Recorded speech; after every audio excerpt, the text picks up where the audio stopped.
Isa ang patay habang mahigit 30 ang sugatan sa pagsabog ng isang gusali sa Legazpi, Albay.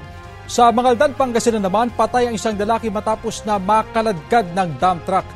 Ang mainit na balita hatid ni Russell Simorio ng GMA Regional TV.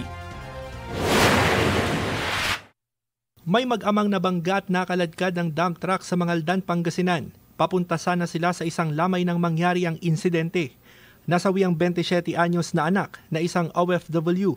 Inoobserbahan naman sa ospital ang amang 50 anyos na nagtamo ng mga sugat. Masasabi ko lang is lahat ng magkakaya namin gawin sa kahuli-hulian ng aming kalakasan. Bibigay namin yung hustisya na karapat-dapat para sa kanya. Sumuko ang 19 anyos na suspect na wala pang pahayag. Sa San Vicente, Ilocos Sur, duguan ng isang lalaki nang maabutan ng mga otoridad na naipit sa minamaneho niyang mini truck. Sumalpok ang mini truck sa poste ng Welcome Ark ng probinsya. Halos isang oras bago natanggal sa pagkakaipit ang driver na ngayon nagpapagaling na sa ospital.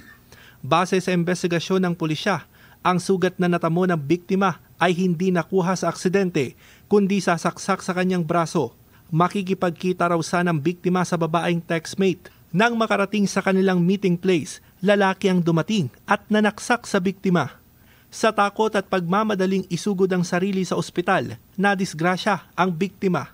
So nadati katetex ng babae, kalibin na rin suspect, isang selos. Dahil sa palitan ng text messages, naaresto ang nanaksak at kanyang live-in partner.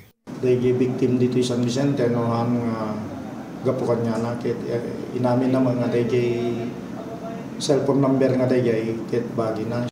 Ang ginamit na patalim, isinuko ng suspect na nagsisisi raw sa nagawa.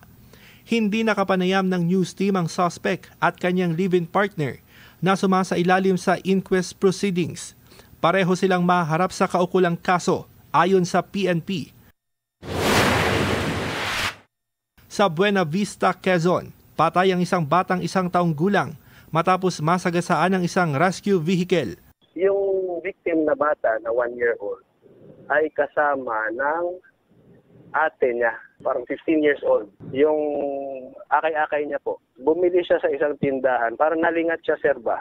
Tapos nabitawan niya, yung bata tumawid. Dead on arrival ang bata sa ospital. Base sa investigasyon, hiniram ng isang non-government organization ang sasakyan ng LGU para lagyan ng relief goods. Hindi raw nakita ng driver ng sasakyan ng bata. Nung napansin niyang parang dumaan siya sa hump, tumigil siya, yun nakita na nagulungan yung bata. Ayon sa mga pulis, nagkaareglo na ang magkabilang panig. Babayaran nila yung sa funeral ng bata and financial assistance. Okay. So sa ngayon po nag-execute po yung tatay ng affidavit of disinterest to file action. Sa Legazpi, Albay, isang patay at mahigit 30 ang sugatan sa pagsabog sa isang gusali sa barangay Pinarik. Tinatayang nasa 7 tindahan naman ang napinsala. Nadamay rin ang ilang sasakyan na nakapark sa labas ng gusali. Sa inisyal na investigasyon ng Legazpi City Police Station, mayroong okasyon sa isang food stall sa lugar nang mangyari ang pagsabog.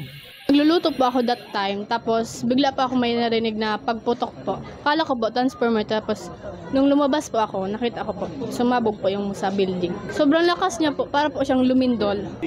Gas leak ang isa sa mga tinitignang pinagmulan ng pagsabog. Base naman sa ginawang inspeksyon ng PNP EOD, negatibo ang lugar sa bomb threat. Wala pong nangyaring sabotayo, ano pa man. It is a matter of talagang aksidente. Aksidente lang po yung pangyayari nito na pagsabog ng LPG. Kaya nga po LPG tank yung na yan. So, nirolled out na ng EOD natin na walang explosion. Itinurn over na ng pulisya sa BFP ang pagpapatuloy ng investigasyon. Russell Simorio ng GMA Regional TV, nagbabalita para sa GMA Integrated News.